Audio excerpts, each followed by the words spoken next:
Good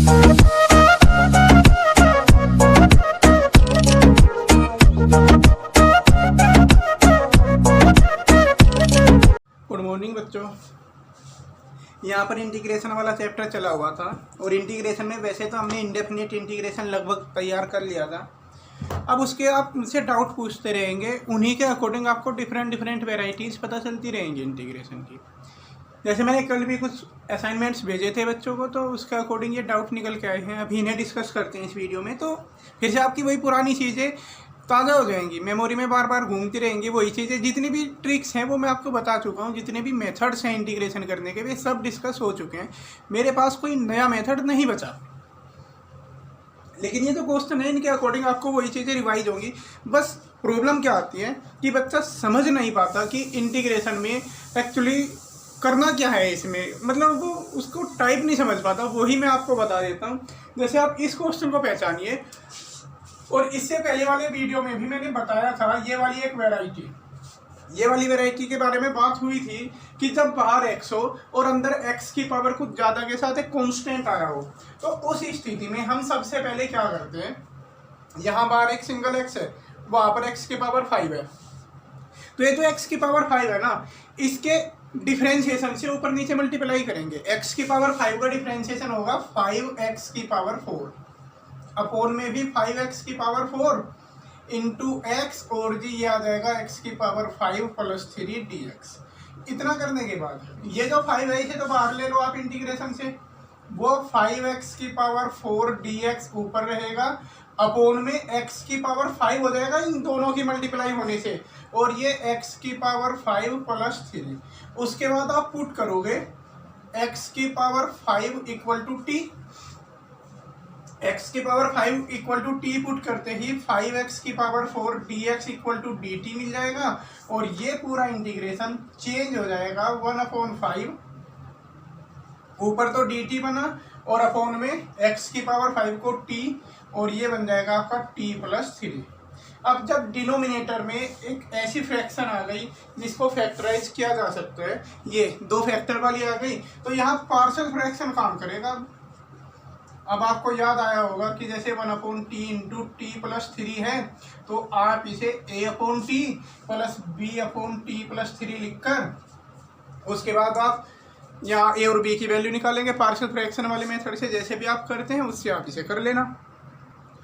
तो basic method आपको आने चाहिए, जैसे यहाँ पार्शियल फ्रैक्शन से कर लोगे।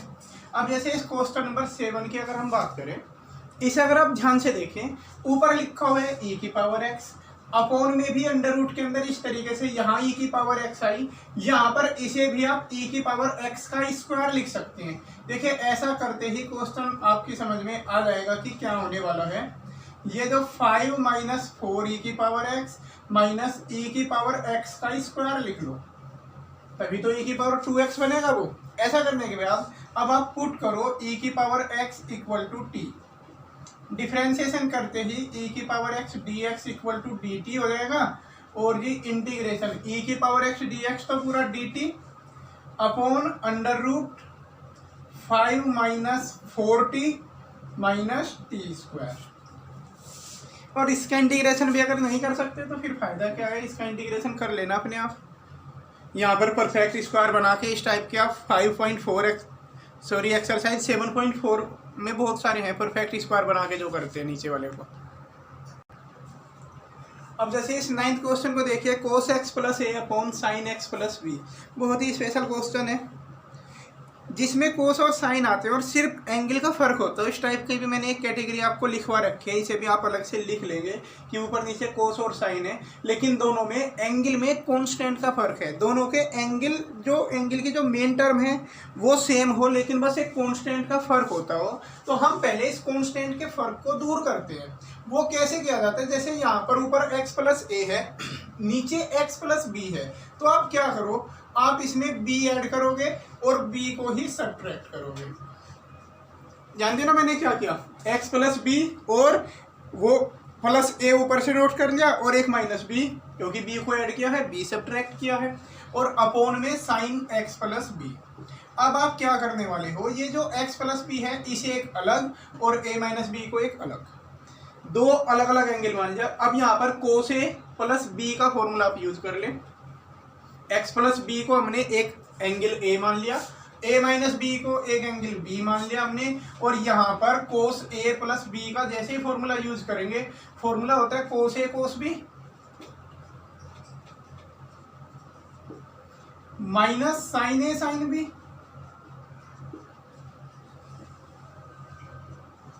ये फॉर्मूला हमने यूज किया, और इसके अपोर में साइन एक्स प्लस बी। अब यहाँ से आपको क्लियर होगा कि ऊपर दो टर्म बन गई लेकिन नीचे सिंगल टर्म है, तो अब सेपरेट कर दिया जाएगा। यही तो सारी चीजें बार बार पढ़ते हैं हम इंटीग्रेशन में, ऊपर मल्टीपल टर्म है नीचे सिंगल है, सेपरेट कर दो। यानी इसके अपोर में भी ये रखेंगे, कोस एक्स प्लस बी के अपोर में जैसे ही आप साइन एक्स प्लस बी रखोगे वो कोट बन जाएगा, कोट एक्स प्लस बी कोस ए माइनस बी dx। ये अलग कर लिया हमने, माइनस ये वाले में देखिए साइन एक्स प्लस बी है, अपोन में भी साइन एक्स प्लस बी रखोगे, कैंसिल कर देगा वो, सिर्फ साइन ए माइनस बी बचा रह जाएगा यहाँ पर। अब आपको इनके इंटीग्रेशन करते हैं, तो इसमें कोस ए माइनस बी कॉन्स्टेंट है, कॉन्स्टेंट है तो इंटीग्रेशन से बाहर ऐसे लिखा रहेगा ये कोस ए माइनस बी, क्योंकि जिस टर्म में एक्स नहीं आता वो कॉन्स्टेंट ट्रीट होती है, ये कॉन्स्टेंट है। अब कोट का करना है सिर्फ, इसे आप कोट एक्स रीड करो, कोट एक्स का इंटीग्रेशन होता है log साइन एक्स, तो ये हो जाएगा log sine x plus b, फिर माइनस इस इंटीग्रेशन पर आ जाओ, इसमें आप देख सकते हो ये पूरा कांस्टेंट है, sine a minus b constant है, और कांस्टेंट का इंटीग्रेशन करने के लिए तो उसके साथ सिर्फ एक्स आ जाता है, तो sign a minus B into x और प्लस सी। तो ध्यान रखना ये वाली कैटेगरी भी बहुत स्पेशल है, और एग्जाम के हिसाब से ये बहुत इंपॉर्टेंट क्वेश्चन मैं आपको सेंड कर रहा हूँ जो एग्जाम में आने लायक क्वेश्चन है। इवन ये सब प्रीवियस ईयर क्वेश्चन हैं जो पिछले साल आए हुए क्वेश्चन है। अब एक टाइप ये है क्वेश्चन का कि जब ऊपर x की पावर 1 वाली टर्म आई हुई है और नीचे x की पावर 4 x स्क्वायर 1 इस तरीके से, यानी x की इवन पावर आई हुई है, तो आप ना इसमें एक काम कर लो, ऊपर वो जो x dx है उसे तो आप एज इट इज रखा रहने दें, x की पावर 4 को x स्क्वायर का स्क्वायर माइनस एक्स स्क्वायर और प्लस 1 इस तरीके से आप लिखें। अब अगर एक्स स्क्वायर को t पुट करें तो इसका डिफरेंशिएशन में x dx हमें मिल जाएगा, तो हम पुट करेंगे एक्स स्क्वायर बराबर t, एक्स स्क्वायर को t से रिप्लेस करा दो, x dx की वैल्यू आ जाएगी जी 1/2 dt डिफरेंशिएशन करने के बाद, तो वहां पर इस इंटीग्रेशन में x dx की जगह तो 1/2 dt और अपोन में ये एक्स स्क्वायर का स्क्वायर है तो टी स्क्वायर बनेगा, माइनस ये एक्स स्क्वायर यानी कि टी के बराबर और प्लस 1। अब परफेक्ट स्क्वायर बना के इसे कर लेना, परफेक्ट स्क्वायर बनाना आपको आना चाहिए, कैसे करते हैं कर लेना इसे। अब मान लिया ये इंटीग्रेशन करना है हमें, क्वेश्चन नंबर 11 है, e की पावर x इंटू करके कुछ ऐसे लिखा हुआ है। तो एक बात हमेशा समझो आप कि जब e की पावर x के साथ कोई अलजेब्रिक एक्सप्रेशन कुछ दे रखी हो तो उससे आप दो अलग अलग फ्रैक्शन क्रिएट करने की कोशिश करो, मतलब इस फॉर्मेट में लाने की कोशिश करो कि e की power x f(x) plus f'(x). ध्यान होगा ये वाला इंटीग्रेशन ये डायरेक्ट फॉर्मूला ही होता है e की power x f(x) plus c। Okay, तो इससे ऐसे वाले में ब्रेक करेंगे। अब तरीका क्या होगा कि यहाँ पर ऊपर x-4 है, नीचे x-2 है, पहले तो उस x-4 में से x-2 अलग करो, ऐसे लिख लो उसको, x-4 को x-2 -2 और नीचे x-2 की होल क्यूब, ऐसे लिख सकते हैं हम। अब ये जो x-2 है इसे एक अलग और 2 को अलग, दोनों को अलग अलग कर देते हैं, e की power x into x-2 upon x-2 की होल क्यूब -2 अपॉन x-2 की होल क्यूब, दोनों को हमने सेपरेट कर दिया।